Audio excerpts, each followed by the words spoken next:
Okay, good morning everyone and welcome to this joint webinar by UNDP's Low Emission Capacity Building Program and the US EPA.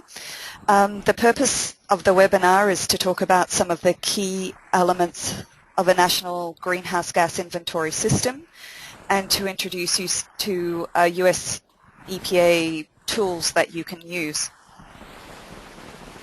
Just as a matter of housekeeping, just to let you know that the presentations will be shared after the webinar, and we are also recording the webinar and hopefully can share a link with you. Sorry. You will be muted during the presentations, but you're welcome to ask a question at any time by using the question chat function or raising your hand. Also, if you plan to use the US EPA key category analysis tool during this webinar, please have the Excel file open and ready. So I will be handing over to my colleague Yamil Bonduki to make an introduction, and then John Sutton from US EPA will be giving an overview of the US EPA inventory template handbook. We'll then pause for some questions, and then another US EPA colleague, Masami Desai, will walk you through the key category analysis tool, and then we'll have a final round of questions and wrap up. So with that, I am going to hand over to my colleague Yamil. Thank you, Rebecca. Can you hear me? Yes. Good morning, everyone. As Rebecca said, I will just provide a brief introduction to the topic of the discussion today, the greenhouse gas inventory system. And let me start with some very basic points. The idea of producing a greenhouse gas inventory system. The broadcast is now starting. All attendees are in listen-only mode. Sorry? Sorry. Yes. Could you just start again, Yamil, please? Yes. So I will just provide a brief introduction about developing a greenhouse gas inventory system in the context of both the national communication process, but mainly in the context of our low emission capacity building program, and why we strongly are pushing for the idea of developing such systems to support the work that countries will be doing in terms of developing their NAMAs and the low emission development strategies and the monitoring, reporting and verification systems in the context of the LECB program. So why, to start with, why do we need a greenhouse gas inventory system? It's been discussed over and over again, the need to have such a system in place in order to ensure that we can produce inventories in a more efficient way, and that we can also rely on the discussions of the issues around good qualities of inventories, that in the end it gives us the opportunity to provide the basis for developing mitigation strategies, for developing NAMAs and low emission development strategies, as well as the UNFCCC obligation that countries have under the convention. Sorry, this is not working. Okay, fine.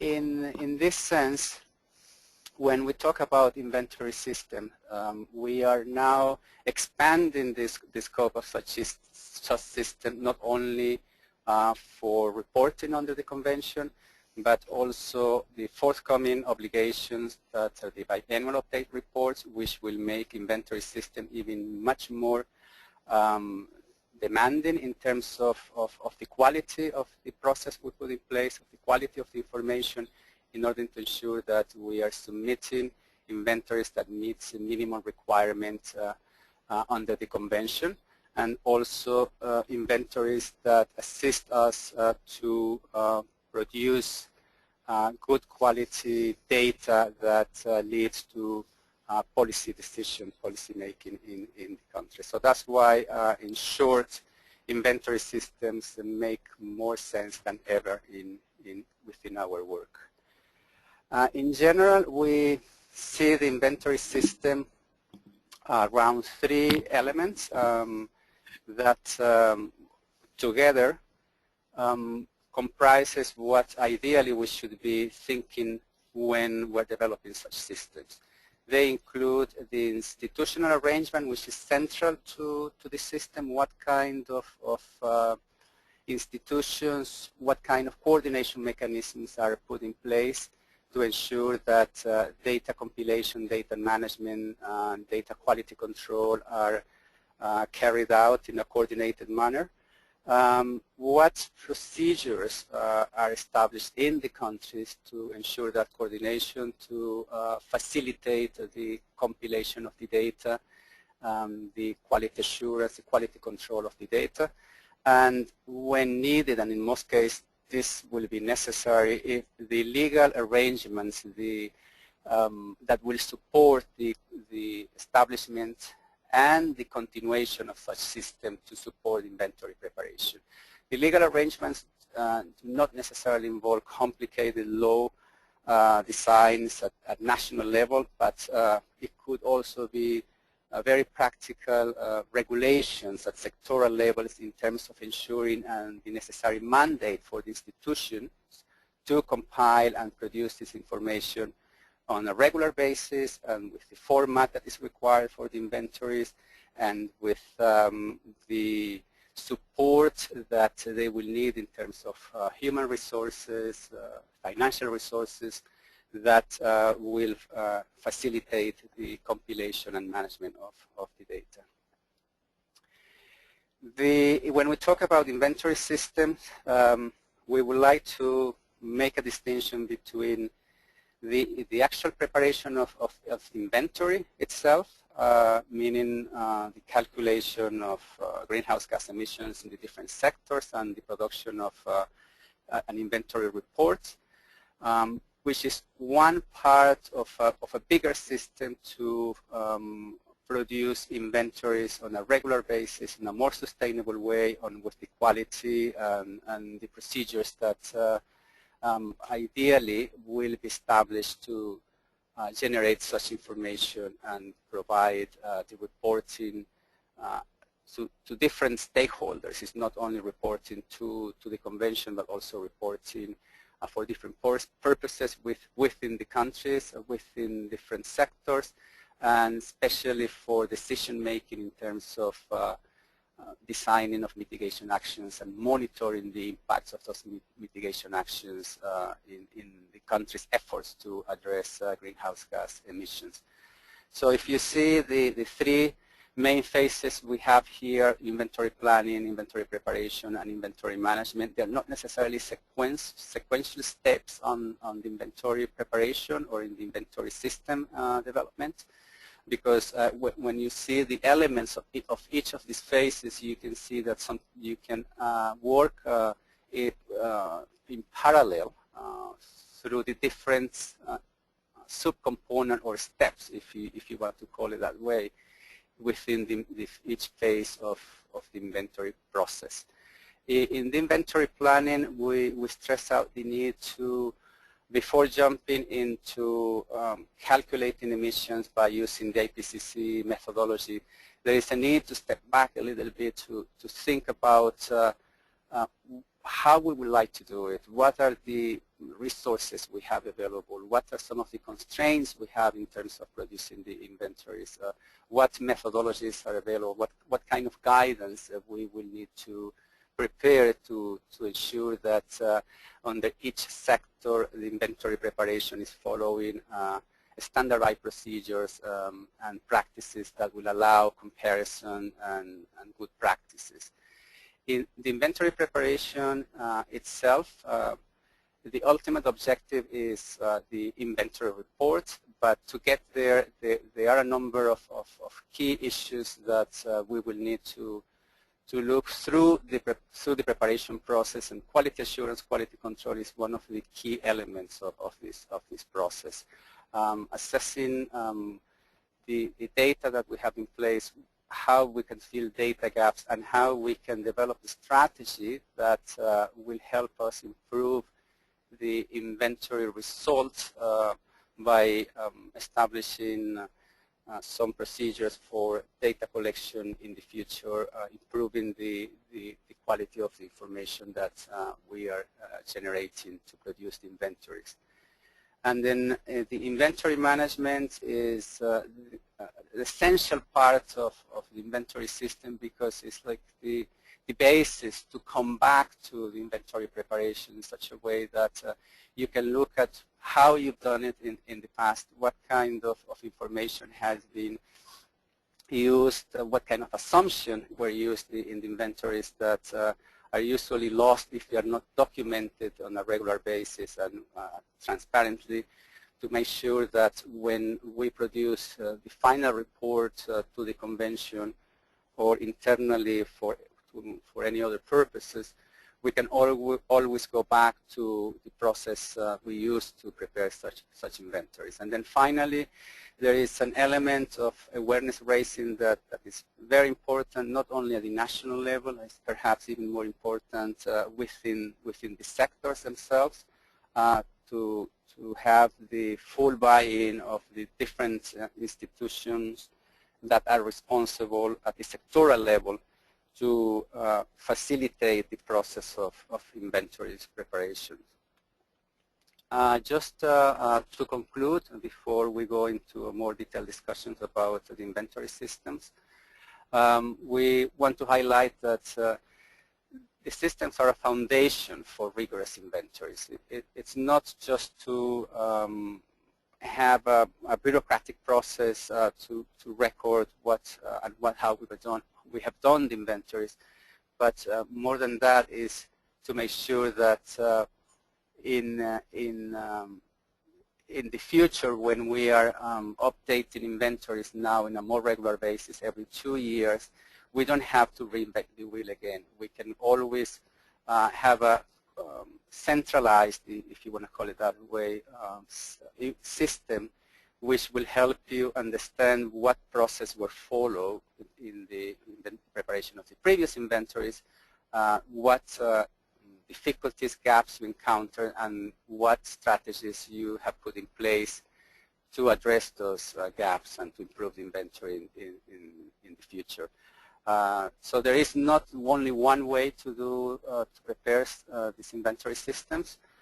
Each country, depending on the way the institutions are organized, the way the information is compiled, will have to design the system in a way that fulfill the need for inventory preparation on a regular basis. The documentation and archiving of the inventory process, although it must sound like a tedious process, is also a critical element for the success of the inventory system. We always make a very strong point about focusing on the key source categories, meaning allocating the resources that are needed for those sources that are meaningful in terms of emission in the countries. The need also to have a clear focal point at the sectoral level, whether it's a person, an institution, that it will be responsible for providing inputs to this inventory system, and the need to ensure that everything we do is transparent in a way that at any time when an independent expert, someone who has not been involved in the inventory preparation, can want to replicate the inventory, it's possible to do it. That's a key element also for comparison purpose, and to check any problems, gaps, inconsistencies in the inventories themselves. And finally, this is not a just one-time exercise, it's an iterative process. through which we always go back to the beginning to make sure that we're improving it over time and that we make it as sound as possible. Thank you very much with this. I think we will take any questions after all the presentations. Yes. Okay. Thank you, Emil. I am now going to hand over to John Sotting from US EPA. John, the floor is yours. Okay, thanks, Rebecca. Can you guys hear me okay? Yes, very well. Thank you. Okay, wonderful. And hopefully everyone can see my screen. Yes, I can. Perfect. All right, we're up and running. Well, good morning, everyone from the U.S. My name is John Sotong. I'm with US EPA's Climate Change Division, Office of Atmospheric Programs. Happy to present today on setting up sustainable national greenhouse gas inventory systems. So without any further ado, I'd like to just go over our, okay. There we go. So I just want to go over a quick summary of today's presentation. First, I'll go over what a national inventory system is so we can understand what is required to set up such a system.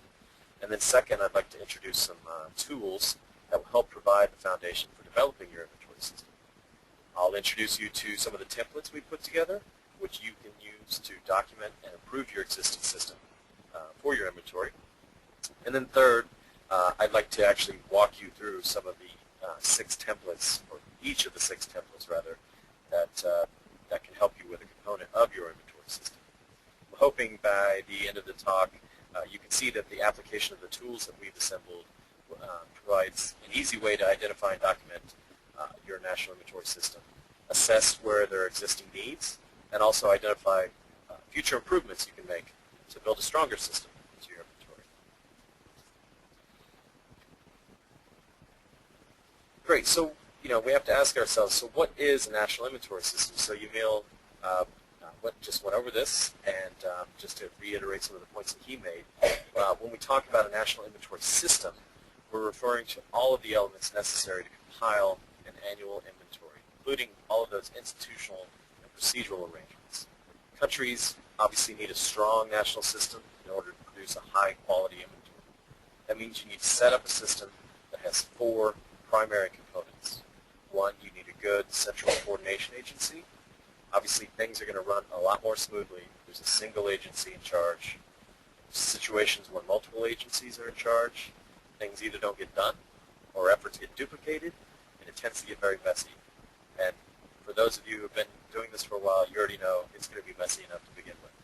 So second, setting up those arrangements, those formal relationships and arrangements between the agency that's in charge and the other institutions and individuals that will be providing the data that you need is critical. In most countries, expertise, on sources of emissions is spread all across the country, all across agencies, and so you have to. There's just a large amount of coordination and collaboration involved, which is always challenging. The third system need is a team of technical experts. You really need a team who can gather the data and estimate all your emissions. And finally, you've got to have these procedures in place for compiling and reviewing the data, archiving the reports that you've made. It's all very important to ensure not only consistency, but reliability in your inventory. So what are some of the challenges that non-Annex 1 countries face? And actually some of these challenges are something that are challenges that every country faces. For example, as you can see, there's oftentimes small teams with limited resources and multiple responsibilities. The work just stacks up. Formal institutional arrangements. I just spoke about this. Emil alluded to it. It's critical, and if those aren't established or unclear, you're going to have problems. And of course, oftentimes there's incomplete or non-existent activity data. This is something countries are just getting started on. Some other challenges include lack of much like the lack of activity data, lack of country-specific emission factors for key categories, insufficient documentation previous inventories. So if you've gone through this exercise, but then everyone left, they didn't leave anything behind of how they did it in the first place, you're starting from scratch. And we'll talk about some of these items later on. But of course, and then of course, well, what I just mentioned is folks leaving. Difficulty retaining expertise is always a challenge. And again, that is something that carries over to all countries. Okay, so moving on to the next slide here. So I mentioned this template workbook that we'd like to go over today that we've assembled, and really the way we put this inventory template work, this national systems template workbook together is we looked across across the world, all of the guidance that was out there. We compiled that. We took that into account along with our own experiences with preparing inventories, and put it all into an easy-to-use workbook with templates and examples to help guide you through the process of establishing a sustainable inventory system, preparing and documenting your inventory. So we acknowledge, of course, and there's no easy solution. There's no one easy solution for any country, but we really think that this tool, can't completely replace all of the other guidances, but it is designed to help you apply and implement the existing guidance. This smaller document that you see here to the right, it's simply a brochure of sorts that offers a brief overview of all the important ways in which national greenhouse gas inventories can be used, as well as a description of the type of assistance offered by EPA and USAID to countries preparing national inventories. It contains a lot of language in there that if you're trying to communicate the benefits of assembling a national inventory to your stakeholders or to higher-ups or donors, this really, the language in there is quite straightforward and very helpful in explaining what the importance of national inventories.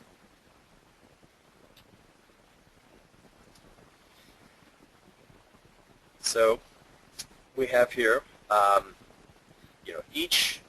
so I mentioned we have our workbook, and each of these puzzle pieces here on the screen represents a piece that is necessary to compile a national inventory system. So the template workbook that I've mentioned is really a way of organizing all of the information that goes into producing an inventory, including information that's often not written down. And these templates really help systemize the process over time. And so how does this template workbook work? You see 6 categories here. We've got institutional arrangements, methods and data documentation, QA, QC procedures, an archiving system, key category analysis, and a national inventory improvement plan. Those are the 6 categories that I'm going to go over here soon. They're all key elements. They're not long. Each template is about 5 to 10 pages in length, so it's not too daunting. And each completed template can then be compiled into a national or even regional provincial inventory report. Each template really helps an inventory team document critical information, such as how your activity data was obtained, what methods were used. And this helps the team and others understand how the estimates were developed. These templates really are all built around also helping to ensure that everyone understands their roles and responsibilities, all the key people and institutions involved, standardized tasks so that countries within regions can compare and contrast results, share information with each other. So if you have a good working relationship with another country and you're both using the template, you can really share your homework here and learn from one another. And then, like I mentioned, if you go and win the lottery and you've been managing this process, you can just leave this document, this template behind. Your next colleague who comes in picks up the template and start running on producing that year's national greenhouse gas inventory. So the final point I want to make on this slide is that it's really important to make the point, and I can't emphasize it enough, and it applies to all of the workbook, not just the template. We know that during this presentation, this is not the answer to your greenhouse gas dreams. It's simply gives you a structure to producing a national greenhouse gas inventory. The bulk of the work is just going out and making the connections, collecting activity data, so, deciding on methods for calculation, and this just gives you an organized way to write everything down and store it for future use. So here's the first of those puzzle pieces, institutional arrangements, and perhaps arguably the most important, but they're all important, but many say this is perhaps the most important. So institutional arrangements, as Emil alluded to, and I've already mentioned, are these formal and informal agreements between the head inventory agency, your inventory management team, and the other institutions that are out there in the country providing you with either methods or data sources, etc. And this is really the first step in setting up that system, because you need to know where your data is coming from, how you're going to get it, who to talk to, who's in charge, and before you can really move on to the other steps. Now, specifically, this template gives your team a place to identify those parties that I've spoken of, assign their respective roles and responsibilities, evaluate. Once you've done all that, you can see the strengths and weaknesses in previous or existing arrangements, proposed improvements in this template, and it also helps you build that inventory schedule. We'll talk a little bit more about that here in a little bit. But again, it's knowing the key contacts, where the coordination gaps exist, and ensuring long-term continuity. So I'll move on to the next slide. So again, this is just an illustration that alludes to the fact of how many different actors can be involved in this process. And you can see here in the middle, there's the head inventory agency, and then all around there are people giving inputs to that, brought into the process. So the process requires a significant amount of coordination and collaboration. And so that's why these institutional arrangements, having them firmly in place and everyone understanding the role is extremely important. And again, this, as you know, this can involve everyone from university researchers, NGOs, public, consultants, different ministries across the government. So it's really a all hands on deck experience. Okay, so I mentioned this this national inventory schedule that I would go into. I'm not going to go through each of the individual items because they're really country contingent, but I'll go ahead and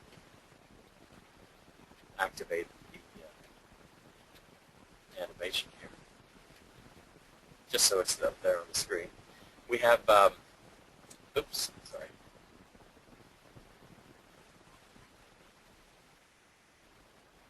Sorry about that.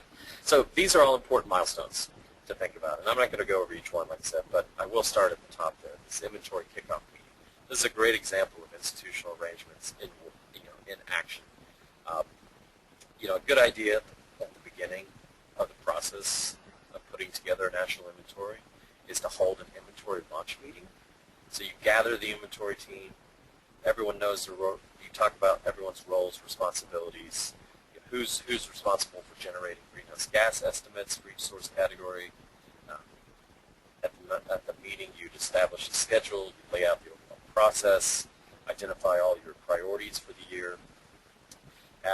Here at EPA, for example, not only do we do an inventory kickoff meeting, but we also have we also distribute a kickoff memo to all of our inventory participants, because it's just useful to have for example, you have people who've been doing this for a while, who know the game, but that memo helps keep everyone on the same page. It also helps really people who are newer to the process, haven't been doing it as long. They actually can get caught up to speed as well. So again, highly recommend inventory kickoff. So it's a cyclical process. As you go through here, you can see once you've got that meeting set up, you've got a move on, assign data, collect that data, preparing the estimates, the reports, and finalizing the draft, and then, ultimately submitting it to the UN.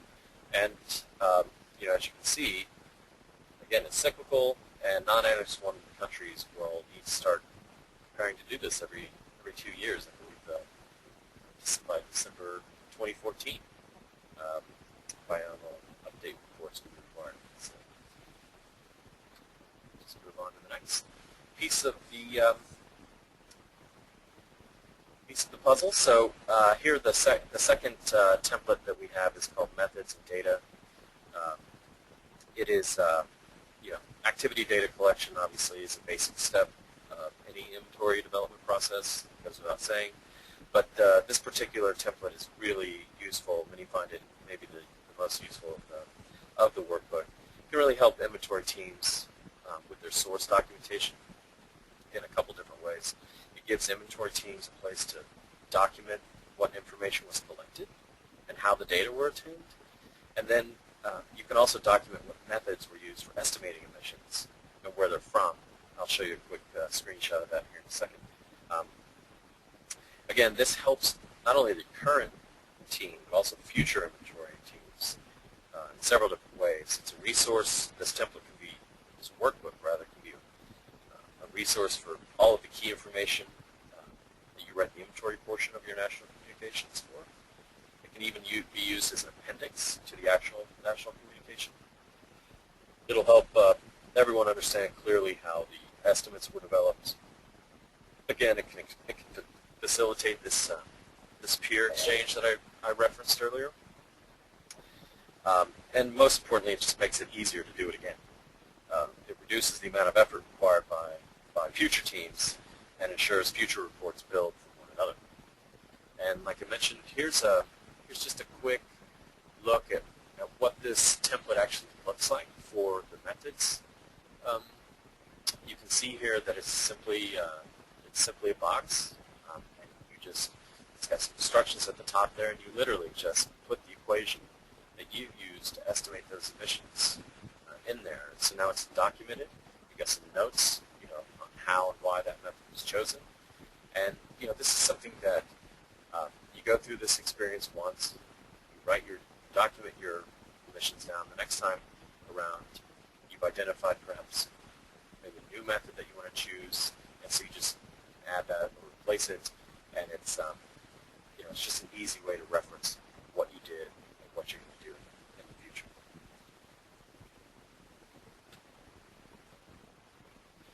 Great. So moving on, and I've got 6 of these templates. I will. I apologize. I have to be so brief with them. But so moving into another really important topic, there are QA/QC procedures. So within the workbook, do have a template for quality assurance and quality control procedures, which are basically just a system of reviews and checks that can be done to ensure that your inventory is of high quality. Many of you know the IPCC defines quality control as a system of routine, planned technical activities implemented by the inventory development team to measure and control the quality of the inventory as it is being prepared. Now, a simpler way of saying that is just a series of internal checks that the inventory team sets up. So it's the inventory team itself. Now, quality assurance, the IPCC defines that as a planned system of review procedures conducted by personnel not involved in the inventory development process. So, again, that means peers, experts, and other public reviews of the inventory. QA/QC, again, as you probably know, is very important. Prepare all of these estimates, but you don't have any confidence that the results are correct. Now, that's a lot of pain for no gain. So again, just to give you a quick overview of how this actual template will help you with QA/QC, we've got it'll give you a place to develop your own customized procedures for QA/QC for your own country context. Again, defining those roles and responsibilities, establishing the procedures, and an overall schedule for the quality control plan. It also It also helped the inventory team to identify, again, who's responsible for reviewing the estimates and documentation. You oftentimes uncover errors in the calculation of emissions. In fact, if you don't, then you're probably doing something wrong, because that's how effective QA/QC procedures are, is because it really helps you find where you made some accidental mistakes. It'll help the inventory be confident once you've gone through this process that you have a really reliable and defensible, accurate inventory. We'll move on. So the archiving system, just like QA/QC, I mean, this is, the importance of these items cannot be understated. And again, knowing that, we have a template for it. And archives, simply, everyone knows what an archive is. It's just records that have been created during development of your inventory process. So references to your data sources, methodological choices, expert comments, revisions, critical component of the inventory development process is the systematic archiving of all of the documents, important documents related to the compilation of the inventory. This is, again, really important for making sure that your inventory is consistent, reproducible from one inventory cycle to the next. This template, here's an actual screenshot of the actual template itself. You just have line items here that you need to address, and different subtasks, source leads. This document, once you fill it out, you'll be able to answer a bunch of key questions like where are the key hard copy files, where are your actual key electronic files, who can access these files, who's responsible for archiving the system. And again, it's about easily accessing all of those electronic and paper records of the previous inventory, easily reproducing those estimates, so when you have people reviewing your inventory, everything's archived here. They know where to get the information. Again, ensuring that those estimates are credible, and it doesn't have to be, you can see from kind of the screenshot, it doesn't have to be an expensive or complicated process. It's just a systematic and thorough process. And archives can be electronic, hard copy, ideally both, and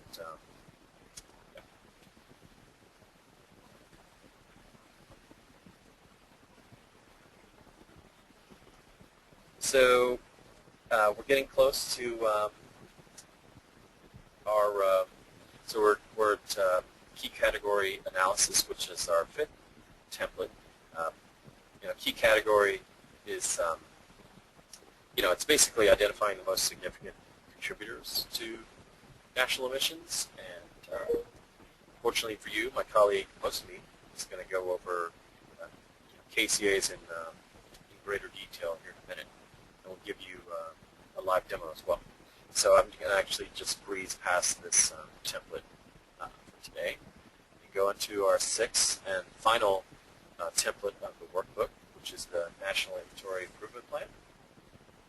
And essentially, this template is it gives a team, an inventory team, a place to synthesize its findings for improvement using the key category analysis that most of you will talk about, the institutional arrangements, and the source-by-source documentation templates. So, again, the National Inventory Improvement Plan, identify most critical areas of improvement for future inventories, helps you identify real actions that you need to address improvements for next year's inventory, helps you start thinking about projects and the need for required capital and personnel for future cycles, inventory cycles.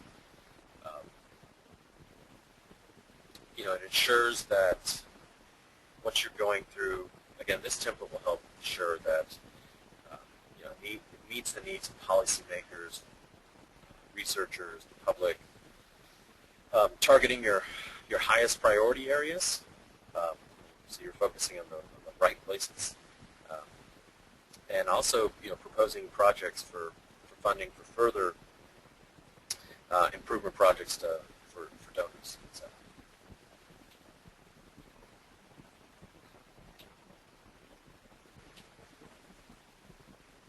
So this is a good illustration of those different categories that I just mentioned.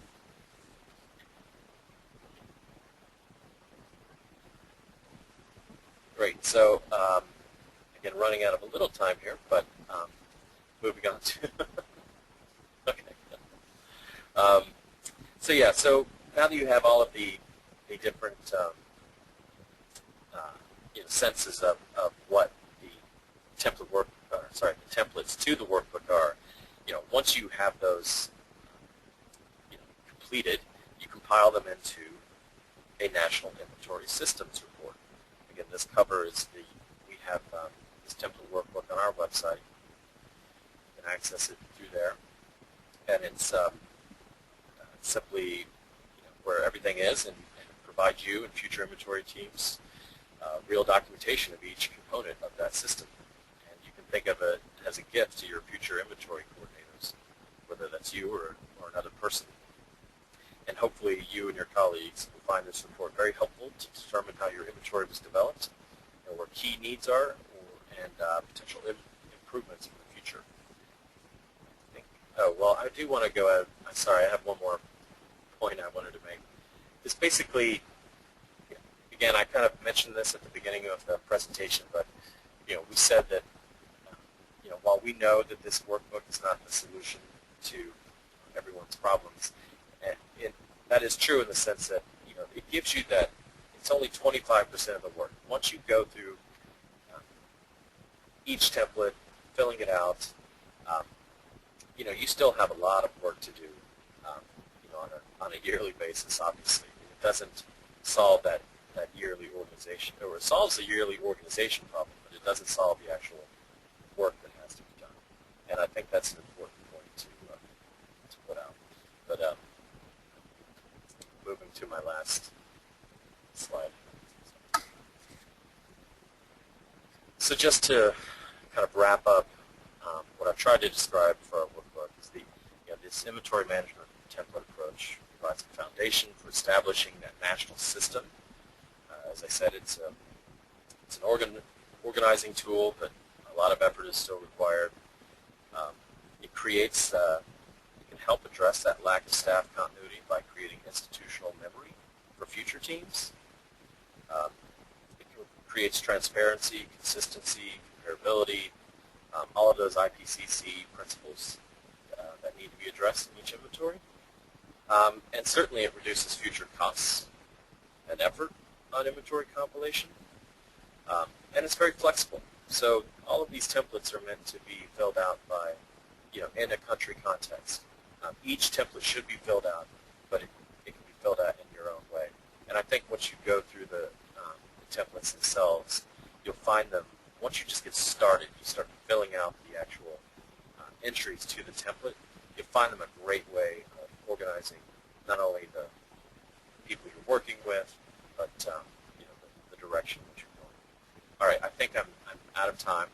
I hope that wasn't too quick, but I'm going to pass the mic over to my colleague Mosmi Desai, who I mentioned earlier. Is going to go over key category analysis specifically. Oh, sorry. Are we taking questions, Rebecca? Yes, Sorry. I was just going to see if anyone in the audience at the moment has any questions.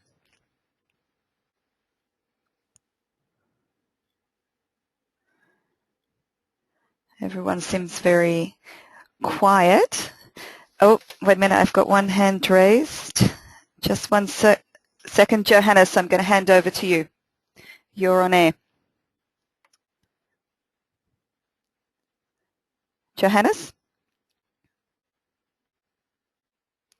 Did you want to ask a question? Yes. Hello. Okay, okay, yeah, now I'm on, sorry. It's just the first time that I use the system, sorry.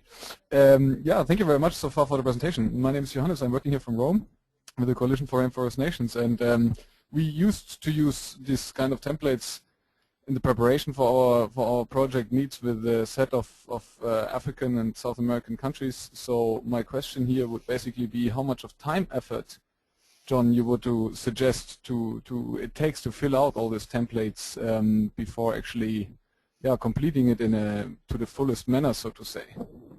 Thank you.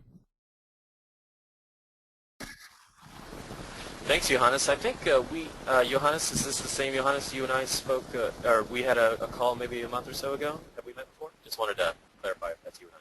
With Kate Yeah, Knight. probably about Ecuador, right? We talked about Ecuador. Okay, yeah. good. Good to hear your voice. That's the same Johannes, yeah. Okay, good to hear your voice. No, great question, Johannes. I mean, I think again, this really depends on every country and where they're at in the process. I mean, there are 6 templates. They are 5 to 10 pages in length. It's not something someone's going to be able to do overnight, but certainly if it's a country that has someone who can actually lead this process and has some time to develop. I don't know. I could throw most of me. You might have a good sense of actual time. I think John makes a good point. It's going to vary by national circumstances. I think the key thing is, too, that you're working with these templates as you're developing your national inventory system. So it should be helping you also identify procedures or issues that you should be addressing to help build that national system so that it can help support more regular production or more frequent production of inventories. In your inventory cycle, maybe 2 years or maybe 3 years.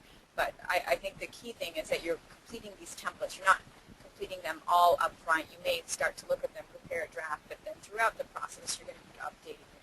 So I think it's hard to capture exactly how much time, but it's true. I'm not going to say that it's insignificant. But in terms of the total, so the real work is that I tried to communicate it in that graph. Sorry, you're a little bit faint. Oh, I'm sorry. So the real work is collecting that information to put into the template. So it's, filling out the templates themselves really is contingent on the work, the information you have at hand. So, in theory, this filling out the templates could be, a lot less. It could be, let's say 40 hours a week total over the entire cycle of the process, or it could be more. And just to add to John's point, which is that I think if you've taken the effort, you're doing all this work to build that system anyway. You're going out and making those arrangements. You're going out to collect that data. This is a way to help capture that information and save some effort in the future. So if anything, it's a way to make sure you're documenting all that effort that you're already undertaking and capturing it. It's a small piece of that overall pie. But in the future, this is going to help make that effort a lot lower if you have a place to go back to a starting point so that you're not starting from scratch. So that might be That's the long answer, Johannes.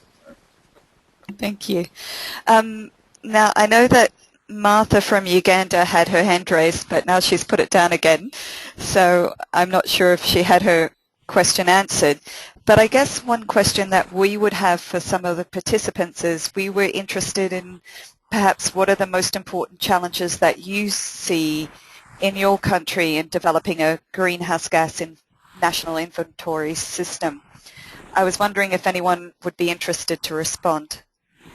I also see Martha's actually raised her hand again, so I'm going to let you speak, Martha. My question is about the Central Coordination Agency. What kind, I believe that's a very hard agency to have, one that other institutions would actually respect. So what kind of characteristics would this agency have? Because we are realizing that there's a lot of institutional mapping and working together, just like what has been described.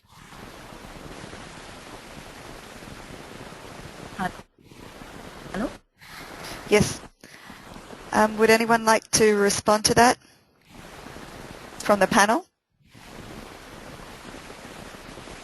Hi, this is most me. Maybe I can start, and maybe others can provide input because I know there's a lot of experience on the panel.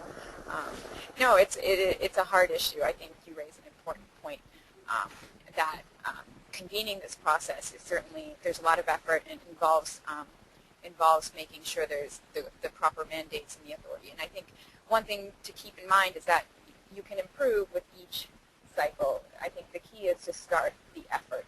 And we know that some of these processes can take time. But in terms of the coordination agency, I think if you have a mandate to prepare the inventory, that gives you the foot in the door to start the process, which is important. I see John has some other points. Well, I can see Martha's point, but you know, here in the U.S. example, you know, we have the U.S. Environmental Protection Agency, which is the lead for this effort. But for many years, the Department of Energy also compiled the national inventory, but we work together, and so those types of situations do exist. But you know, we're talking about climate change and environmental issues, and at the end of the day, it usually starts or centers around an environmental agency. I don't know if that's relevant to your question.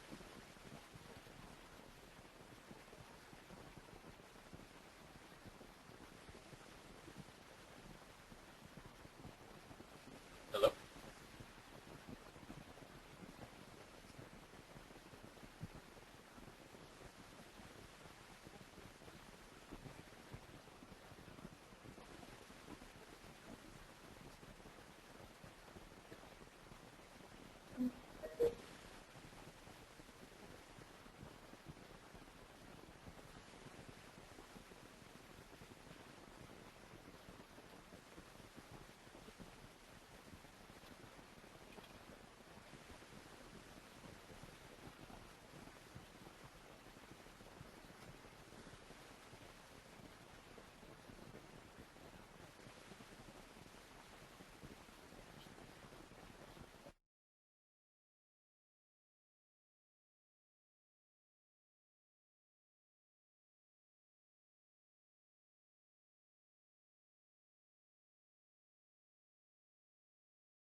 Hi, just seeing if folks are still on the line. I'm not sure if I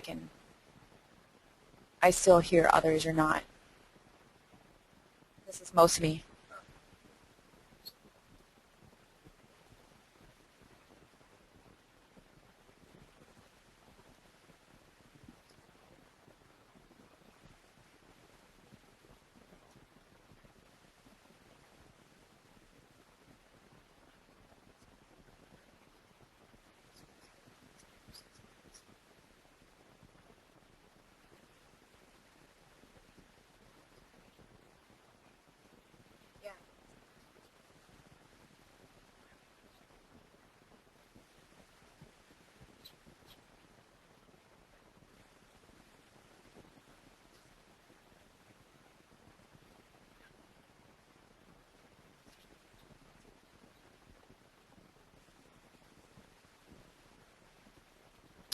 Sorry, can anyone hear me?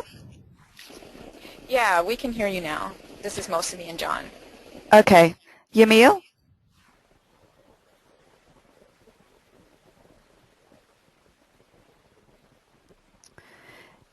It's strange. It seems like only you and I can hear one another. Okay, great. People are back. Okay. Sorry about that problem. So I'm wondering if everyone heard the last bit of John's comment. Maybe, John, would you just want to reiterate quickly? Well, I guess I just was I guess I was just making the point that it is you know, country context. There you can have you know, other agencies are obviously important and involved always, and it's just you know really you know here in the you know I can only the U.S. example I mentioned EPA because we look at climate change as an environmental issue, we have that responsibility. But again, the Department of Energy, because they deal with so many, it makes up such a big part of the inventory. They also were assembling an inventory for many years as per the guidance of request of Congress, rather. That's no longer the case. But anyway, I think it's just it depends on the country and where that convening power is. No, and I think John raises a good point that there are a number of key agencies that have to be involved, and there is a lead agency. It's typically the Environment Ministry, or in our case, EPA, and it's important to keep those key stakeholders engaged and have clear roles, and then build from that process. There's going to have to be, you start the inventory and then we improve with each, in the U.S. with each annual inventory, but with, in your circumstances also with each periodic inventory that's prepared, or each biennial update. So we understand it's going to be a process to build those relationships, to build that system, to communicate the mandate that your ministry has to prepare the inventory and engage those actors to help support you in the process. It's not a short-term process. Yamil, did you have anything to add? Yes, just along the lines of what John and Sami have said already, I think I would start with looking at the agency that is responsible for the national communication to begin with, since the institutional structure should not be seen as a fixed process where you establish the coordination and then it's set and like in stone. I will start with institution that already has some level of experience of coordinating with other institutions in developing the inventories, because for some reason has already been given the mandate as perhaps the UNFCCC focal point of the given country, and start learning from this experience. I believe there is this issue of how strong the Ministry of Environment, for instance, are in the countries in terms of having a convening power and being a leader in terms of leading this work. But to me, in itself, it's the starting point of assessing the capacities of the institutions that are involved directly in the inventory's preparation. And then as you learn from it, you might evolve in terms of your own institutional arrangements. So I think it's a learning by doing. And as I think have said in many times through the presentation, this process starts and it feeds in itself in terms of compiling what we have learned in trying to establish the inventory system. Okay, thanks, Yamil. And with that, I'm going to hand over to Masami to make the next presentation on the key source, the key category analysis tool.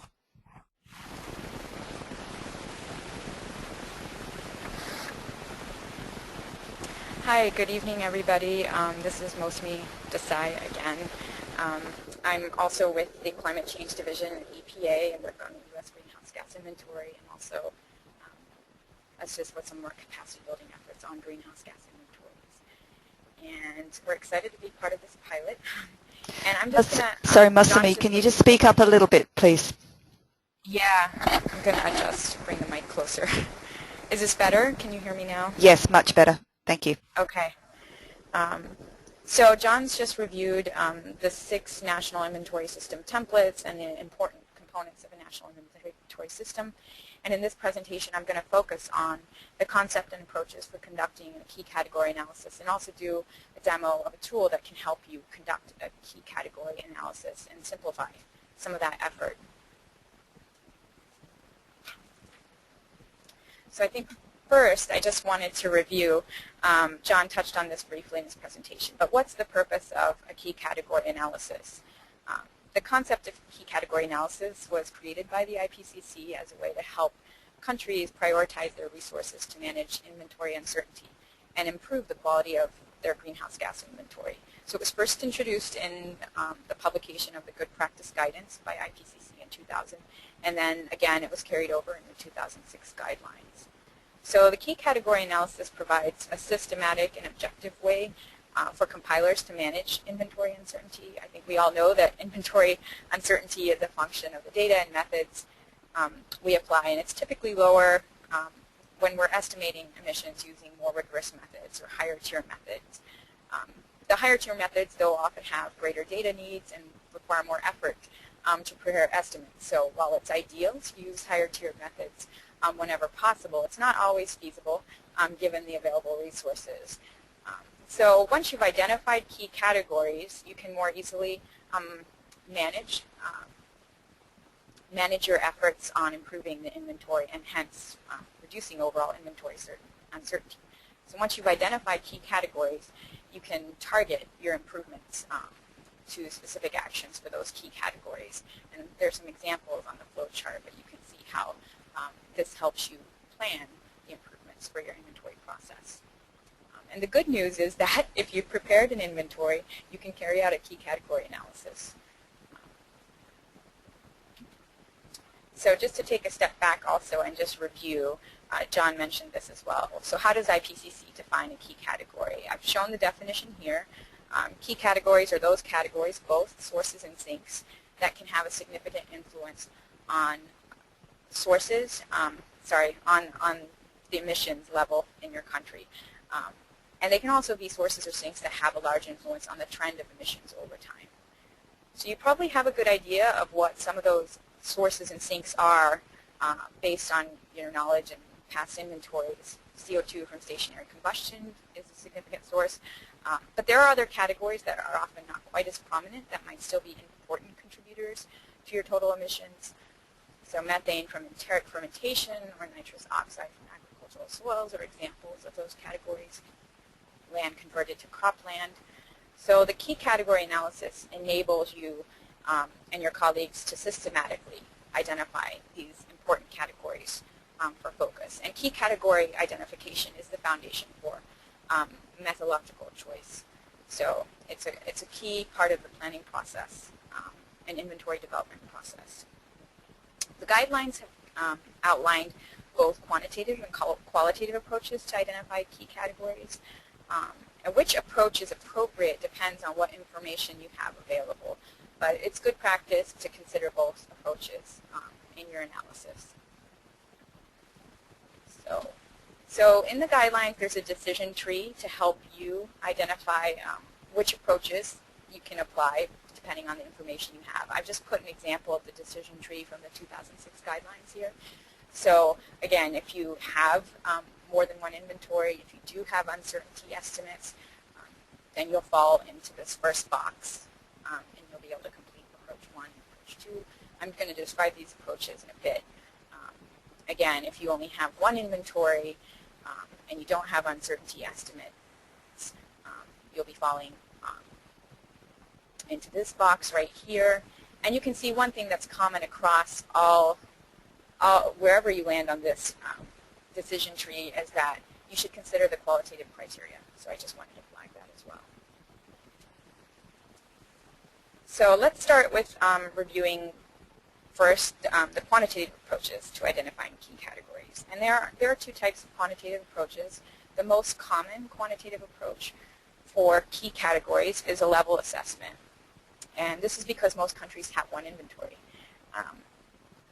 A level assessment identifies key categories as those, when summed together in descending order of magnitude, add up to 95% of the national emissions for the year of the inventory. So where does this 95% come from? And I'm going to explain the mechanics of this a little bit in the next slide.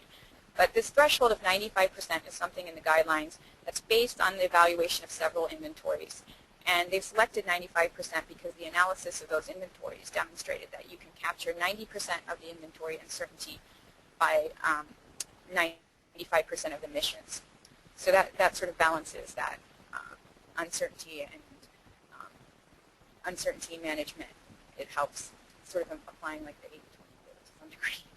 So if you've conducted an uncertainty analysis, you'll also be able to prepare a Tier 2 level assessment.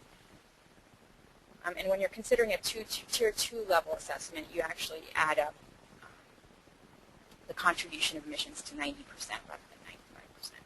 And so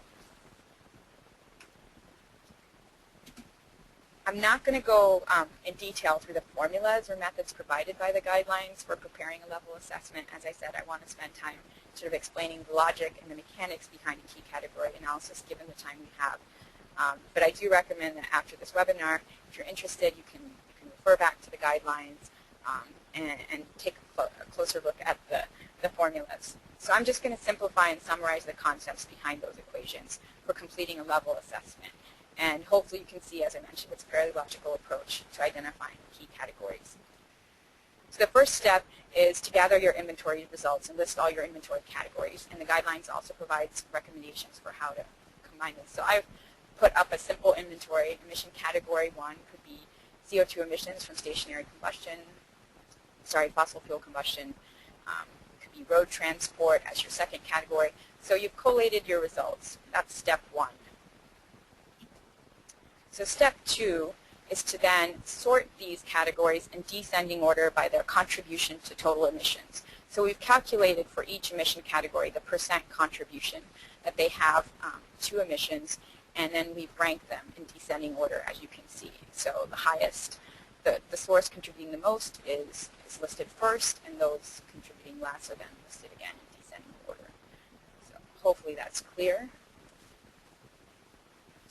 And then finally, the next step is to then sum the cumulative contribution of the sources and sinks, the absolute contribution in descending order until you reach 95%. So here again, we're summing 40 plus 25 plus 15, and 15 gives you 95. And so these categories included in that cumulative sum are your key categories. So this is the basic approach that the guidelines applies or instructs all of us to apply to identifying key categories. And I'm going to discuss some tools that help apply these approaches in more detail later. But hopefully that was clear and illustrates in a simpler way how we identify key categories. And this is the level assessment. Another quantitative approach for identifying key categories is the trend assessment. If inventory teams have data for at least 2 years, you'll be able to conduct the trend assessment. And the trend assessment identifies categories that have a trend that's significantly different from the trend of the overall inventory. And these categories are categories that might not be large enough to be captured by the level assessment. So this is another tool, another quantitative approach for capturing and identifying key categories. And again, similar to the level assessment, if you have uncertainty estimates, you can also account for uncertainty through a Tier 2 trend assessment. And again, I'm not going to review the details of the methodologies in this presentation given the time, but it's similar to what we just walked through with the level assessment. So in addition to the quantitative approach we've just discussed, there are qualitative criteria. The quantitative approaches we just discussed often depend on the scope and completeness of your current inventory or previous inventories. And they may not identify all key categories that should be prioritized in your planning process. So the guidelines also provide some qualitative criteria to identifying key categories, and that may involve also getting some expert judgment if needed. So I've listed some of those criteria here, and I can just discuss a few of them briefly. So for example, if you have emissions categories or sources where mitigation techniques and technologies are being applied, sources, you want to track those closely and make sure they're being reflected accurately in your inventory, making sure you're capturing those trends. If you have categories that are expected to grow, you have a sense from just the economic circumstances where the country's going, from plans, you want to capture those sources where emissions are expected to grow in the future. You may have sources where you haven't quantified the uncertainty, but you have a sense of that uncertainty being high. You probably want to identify those categories as key, or prioritize them for developing uncertainty estimates, for example. In terms of completeness, there may be sources that you haven't included in the inventory, but you expect, for example, certain industries to come online in the future and be larger sources. Those categories should be considered key as well, even though they're not yet included in your inventory. They certainly should be included in your future inventory plans. So that's how they get prioritized. And there are some other materials that give you more rules of thumb and other criteria for identifying, qualitative criteria for identifying key categories. The CGE, the Consultative Group of Expert Training Materials, provides a list of additional considerations. Also, my colleagues on the phone have developed a manual called Managing the GHG Inventory Process. That also provides additional rules of thumb, so there are other resources you can refer to for identifying key categories. So one other point, and there's a lot of information on this slide, but I think what's important to say is that the purpose of a key category analysis is to help you prioritize the inventory categories where you want to spend more effort. And so it's important that the inventory that you use to perform the key category analysis is sufficiently disaggregated. So that's helpful, that it's providing you results, it's identifying information that's helpful for you to plan discrete actions. If the analysis is at an aggregated level, it's going to be less helpful in directing your resources. So again, the guidelines provide a recommendation for how to collate your inventory, how to disaggregate so that the key category analysis results will be more useful. And they provide tables. There's a table in good practice guidance, and also in the 2006 guidelines that provided those references. But some examples to keep in mind for disaggregation is that as you're listing your inventory, you want to evaluate greenhouse gases from a single category separately. So you want to consider the CO2 from road transport. You want to consider the methane and nitrous all separately. Similarly, manure management is another example I haven't listed there. It's also important to include subcategories for larger emission sources to disaggregate as much as possible. So within ag and LULUCF, it's, for example, disaggregating land conversions, land converted to cropland, land converted to grassland. Similarly, for fossil fuel combustion, you want to break that down into the energy versus manufacturing versus residential and consider fuel types as well. So that's just some examples of to keep in mind for collating your inventory results and disaggregating them. So now we're getting to the fun part of the presentation, at least from my perspective. Again, there are two tools that are available to help you document the key category analysis, but also conduct the key category analysis that I've listed here. First, the National Systems Templates, which John discussed earlier. There is Template 5 focused on key category analysis to help you document the assessments that you've undertaken, the quantitative approaches that I outlined. And second, we have a software tool, the key category analysis tool. And you can use this tool using Microsoft Excel or OpenOffice, and it helps you actually apply the guideline methods. And I'm going to walk through that tool in a minute. But I just want to summarize also for you. So that tool is available on the website, and I believe you also got a copy already of the spreadsheets. You may have it open in front of you, but it's available on our website. Here's the link. It's on this page, and you scroll down to the templates, and you can access the link. I just want to mention that the key category analysis tool is one that we updated recently, so it's consistent with the 2006 guidelines. The methods in the 2006 guidelines are not that different from good practice guidance. In fact, it improves and corrects for some of the potential errors in good practice guidance.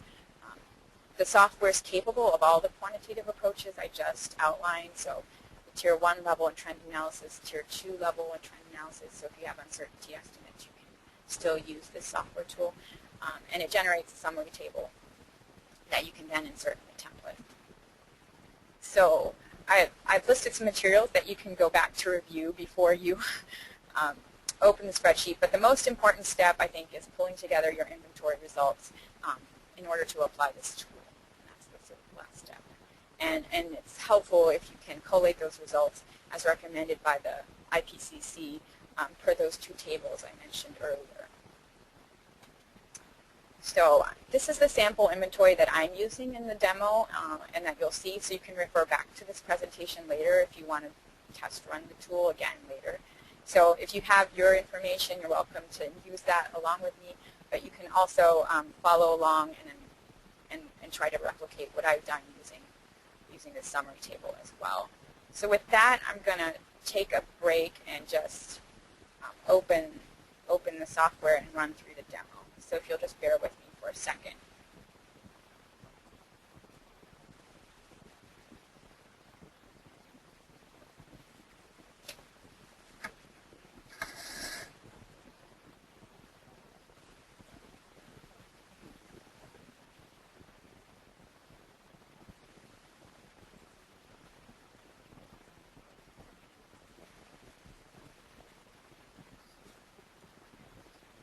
So I hope you can all see the spreadsheet open. This is the key category Yes. tool. And we'll send this to you as well after the demo. So you'll have this, the demo, the presentation to refer back to. So when you first open the tool, in order to run the tool, you'll need to enable the macros. And if the macros aren't enabled, there are instructions on this user guide tab to help you enable them. I'm just going to enable mine now so you can see how I do it, but it may vary depending on the Excel that you're using. So now that we're back here, the user guide tab provides an overview of the KCA tool, and there's a legend to help you understand what each color-coded tab, what purpose the color tabs serve. There's also a definitions tab that goes through some of the basic definitions related to conducting a key category analysis. There are links to the guidelines for reference. We have also, if needed, a calculator to convert from CO2 to, from gigograms, or sorry, from CO2 to CO2 equivalents. So the remaining tabs, just to give you an overview of the spreadsheet itself, the remaining tabs are color-coded, and I'm going to be walking you through these tabs during the webinar. The yellow tab here is the input tab, and this is where you enter information from your inventory. So the sample inventory that I just popped up is what you'd enter here. The gray tabs actually conduct the analysis, and you'll not be spending that much time with these two tabs. The purple tabs are where the assessment is performed. You can see the level assessment, the trend assessment, and if you have uncertainty, it's also the tier 2. And then at the very end, to the far right, you'll see a green tab called the KCA summary. This is where you'll get all the results from all your assessments. So let's start with a tier 1 level assessment, trend assessment. So to begin, we start with the input tab, the yellow tab here. So let's click on the input tab. And you'll see at the top of the input tab are instructions. So you can review these instructions later, but the yellow cells are where you enter information. And for the purposes of this exercise, again, use your own information or just follow along. I'm going to be using information from that sample inventory. So in this sample inventory, which you may have seen from my slides, which are now closed, is that I have inventory years 1990 and 2000.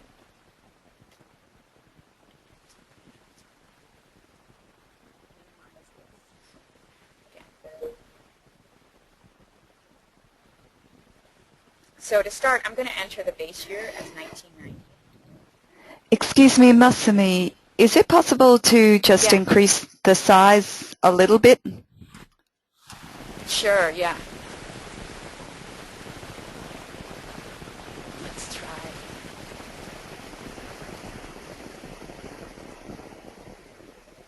I'm just going to do 100% and see if is that better? We can go larger. Yes, I think so.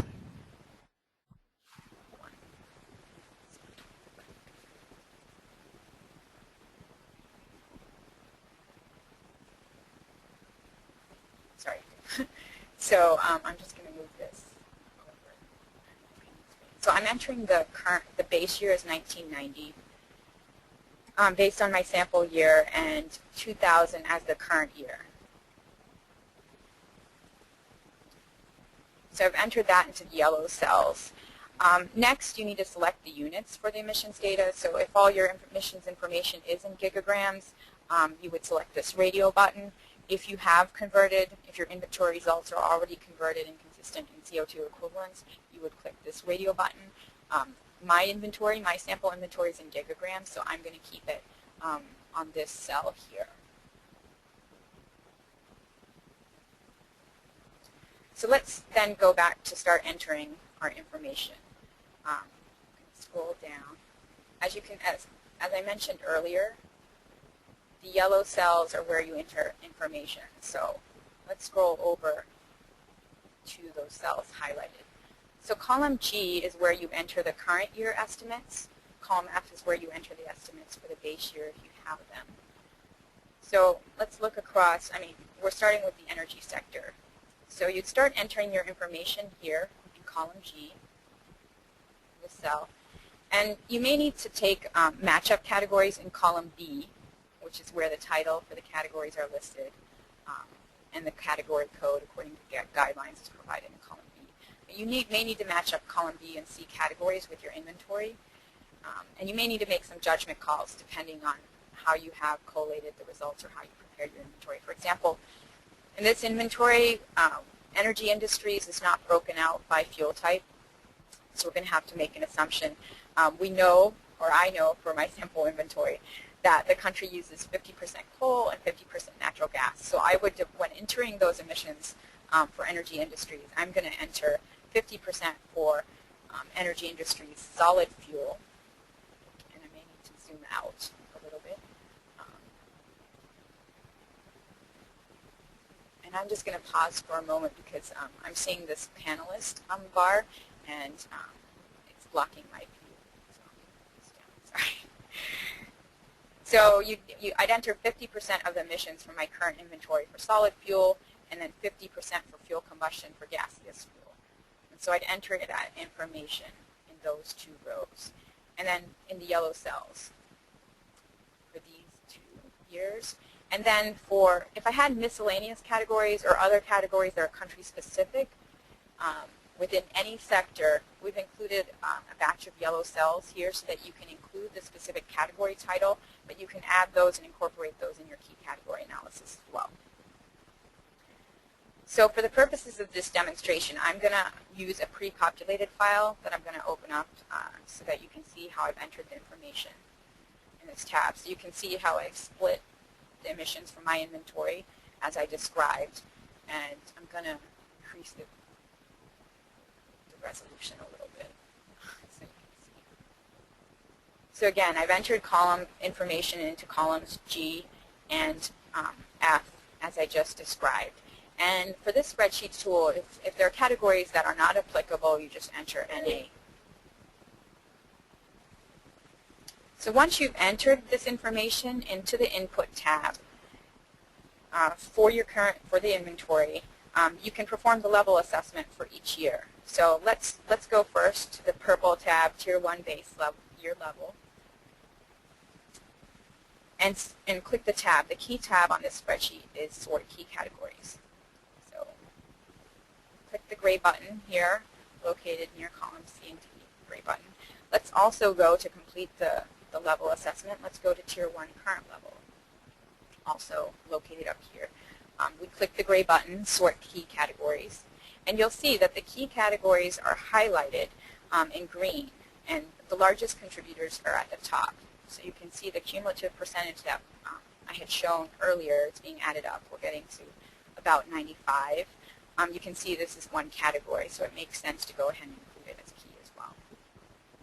So the software highlights, the tool highlights those categories which are key. And I'll go later to the summary sheet so you can see those results. So if you've also completed an uncertainty estimates, you can also complete a Tier 2 assessment. And so in order to do that, we're going to return to the Input tab. So again, just a reminder, the Tier 2 analysis incorporates uncertainty estimates and helps to identify additional key categories that may have not been identified by your Tier 1 assessment. So this is a tier, to perform the Tier 2 analysis, you just need to input the uncertainty estimates from your inventory in columns J and I. So the input here is percentage. So you put the percentage uncertainty associated with activity data or the percentage uncertainty associated with the emission factor that you use for these categories. And the guidelines also provide some recommendations for these values. So that's one source of this information. But if you have your uncertainty estimates, that's the best source. You may want to use those as a foundation for these values. So once again, I'm going to use a pre-populated spreadsheet for the purposes of this demo and for time's sake to illustrate how you perform the Tier 2 assessment. So here you can see I've entered the uncertainty percentages associated with those emission categories in columns J and I. To complete the Tier 2 level and trend assessment, again, I just need to scroll over to the purple tabs for Tier 2. So let's look at Tier 2 base level. Let's sort key categories. And again, you need to make sure the macros are enabled. That's going to facilitate completing this analysis. Let's click Next to the Tier 2 current level and click Sort Key Categories. So again, you'll see the key categories are identified or highlighted in light green. They're ranked according to cumulative percentage. And again, when you account for uncertainty, you're adding the cumulative percentage to 90% rather than 95. So you can see that illustrated here as well. So now we've identified, we've completed all the quantitative approaches to identifying key categories. And you can see the summary of those analyses in the summary spreadsheet. And you'll see that each approach identifies a different subset of key categories, and there's overlap, but in some cases there are key categories that are identified that may have not been identified by the level assessment as you look across these. For example, we're seeing miscellaneous, we're seeing emissions from PFCs here. So that's one example. So that concludes the demo, and hopefully you have a better understanding of the software.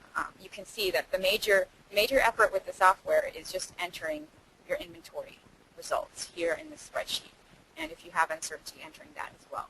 That's the biggest effort with this spreadsheet tool. So let's return to the presentation for some concluding notes.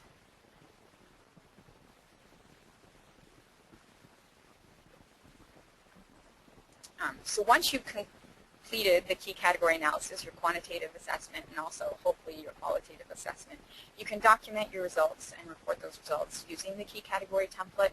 And so you now have your analysis, but you also have an archive, and it's good practice to document those results.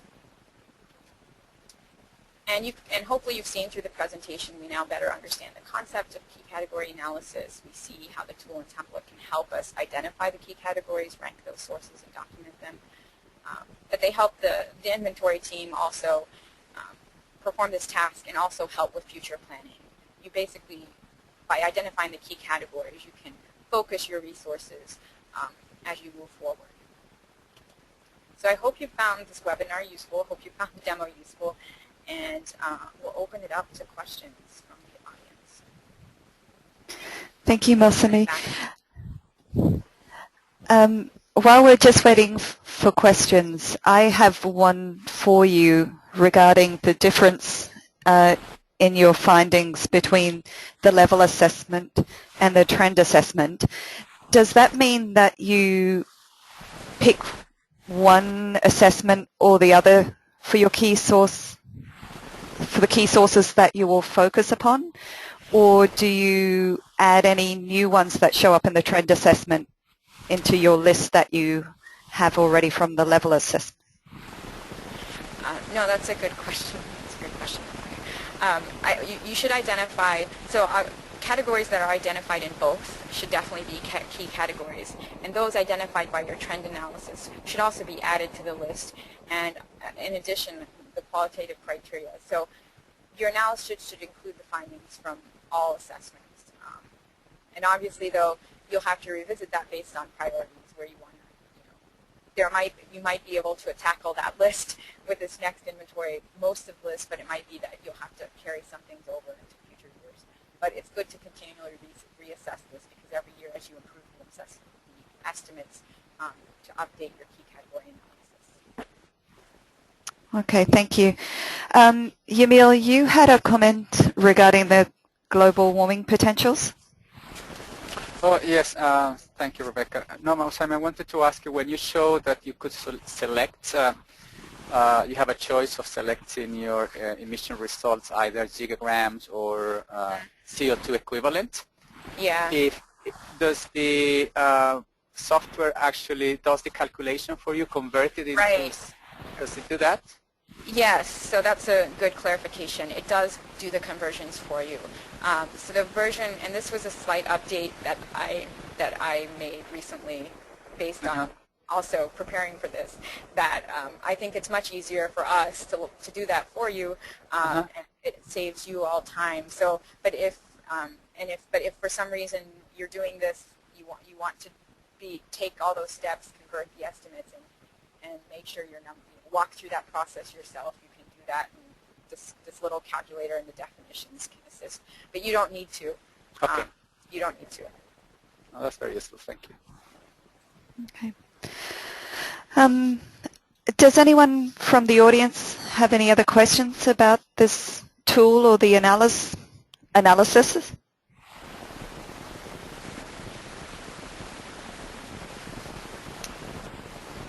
No, we seem to be a little bit quiet. I hope that means it was very clear. Or it was too complicated. I'm just wondering if anyone from the audience has applied this key source analysis yet as part of the national communications process, if anyone is aware of that from the participants. I have one hand up from Johannes actually, so maybe someone else can put a hand up to respond to my question, and in the meantime I'll hand over to Johannes. The floor's yours, Johannes. Hello. Yeah, thank you very much. Yeah, we made already some experience with this tool. Since in our project we try to do a KCA, a basic case, a key SA with our project countries as well. I find this really useful, no matter or despite the fact that I realized during this presentation, thank you Masuni for that it's actually we are using an outdated version apparently. So especially the fact with entering the base year and the current year here and select the units, this was some issue we had to clarify, but we had to clarify on our own. So that's I'm really happy to see that this worked out or was incorporated here as well. One question which comes to my mind immediately is that how do you think, if we are using the ALU tool as well, the USDPR or the from Colorado State from Steve Mogul, the ALU tool, and this ALU tool, like in the report and the output of the ALU tool, we have some emission categories which are not the same emission categories that are named here. So what we used to do before is just, on the one hand, using the Michelangelo's fields to fill in the emission categories, or to just try to apply the formulas on our own. Can you give me a hint on how we could actually make it easier to incorporate the ALU outputs in this KCA tool here? Is it possible at all? Yeah. And just to clarify, we're talking about the agriculture land use categories, and I think this is a good point because I think in many countries they don't always have the same definitions as the IPCC. Yeah, sorry for missing that information. Yeah.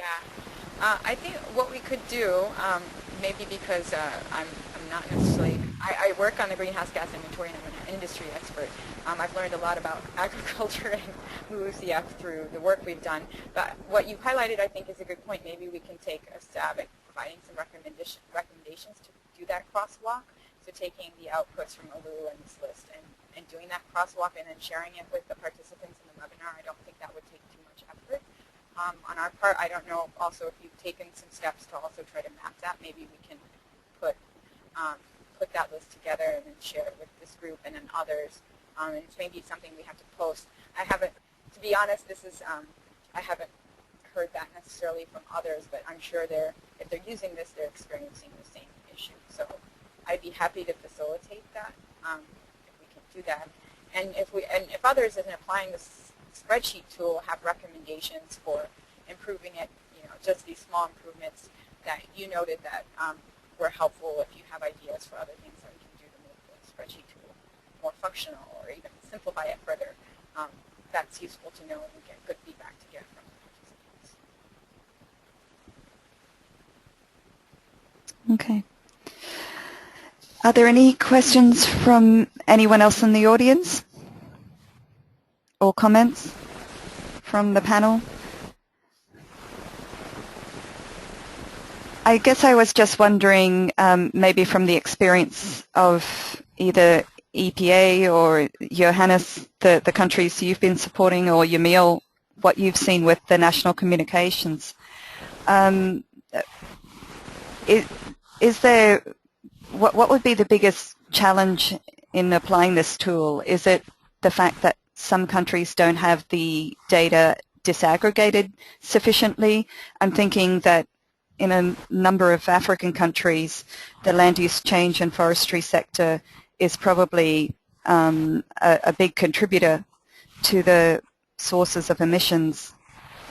And if that is showing up as sort of a 40 or 50% contribution, is that already an indicator that they need to be disaggregating further?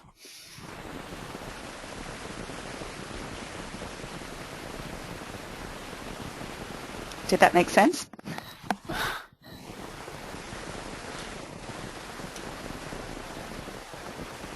Well, yes. I just actually wanted to see if any of the participants from countries can actually say a little bit about if they have any experience in trying even to use the KISS.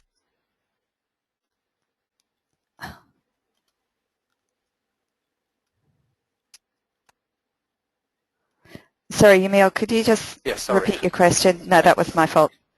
Yes, I was wondering, I mean, I know you asked us a question. I have also something I can add, but before us talking, I was wondering if anyone from the countries who are participating could just perhaps briefly mention what the question you raised before about any challenges countries have seen in using the key source category, and if they have applied, what were they experiencing in trying to use that, what they learned from it. Would any country participant like to raise their hands and respond?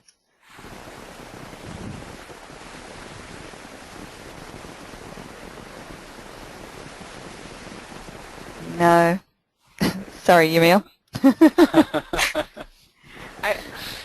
I might just add that, yeah, I think some experience we've had, there are some issues with disaggregation, and we just had to make judgment calls, sort of like the example that I gave in terms of entering information to make it a little more useful. But it certainly, as you move forward and you're with other inventories, certainly the results will become. And if there are questions in terms of how to disaggregate, I think, especially with the countries that we're working with, we're happy to help follow up on questions as you're using the tool. Okay, thank you for that. Can I ask a question now to Mausemi about, yes, Mausemi, when you talked about the two columns on uncertainties, the one on activity data and the one on emission factors, right? You said that, I mean, we can use default also uncertainty that is provided by the IPCC methodology, right? As a starting point, yes. And I mean, is this what most, I think, within your the sub-regional projects that you're supporting, is that what most countries are doing right now, or are they also trying to come up with their own uncertainty estimate, at least for some of the main sources, and try to use their own data? I think it's a combination of both, actually. I think the goal is to do their own uncertainty assessment, or start with the guidelines as a default for the basis, but go further and make an assessment of whether that's applicable or not applicable in their case. So I think it's a combination of both based on the current work. And how critical is the information and the uncertainty assessment in terms of changing the results of your analysis? And it probably would have been good to present both, but you can see maybe it's best to look at this sample. I think it does in some cases because you're weighting your results by uncertainty. So it does influence sort of that sorting and ranking. And if you really are trying to manage uncertainty, I think this makes a good point that by doing an uncertainty assessment, you're going to better refine, you're going to better capture, identify those, really focus that the results of the analysis are going to be more informative in terms of reducing the uncertainty for your inventory. Yeah, that's a very important point. Yes. Yeah, that's good. Okay. Well, I think we're going to wrap up now, and I would like to thank all the participants for their participation and interest. I would just like to hand over to the panel if you had any concluding remarks, or else maybe USCPA first, and then I'll hand over to you, Emil. No, thanks. I'm going to speak for John because he's now at the other side of the table. But thanks to everybody for participating. We know it's evening for you, and this was a pilot, so we'd appreciate any feedback on the presentations and where you want more information or less information, and certainly on the tools as well. We hope they're useful, and if you have questions, just let us know. Thanks, Masami. Emil, any final comments? Yes, no, thank you, Rebecca, and also thanks to John and Masami for their time and these great presentations. I think they hopefully will provide a basis for discussions now with the countries, and I also want to thank the participants who were listening attentively, even though we didn't get many questions. But the whole idea of this kind of webinar is to motivate the discussions.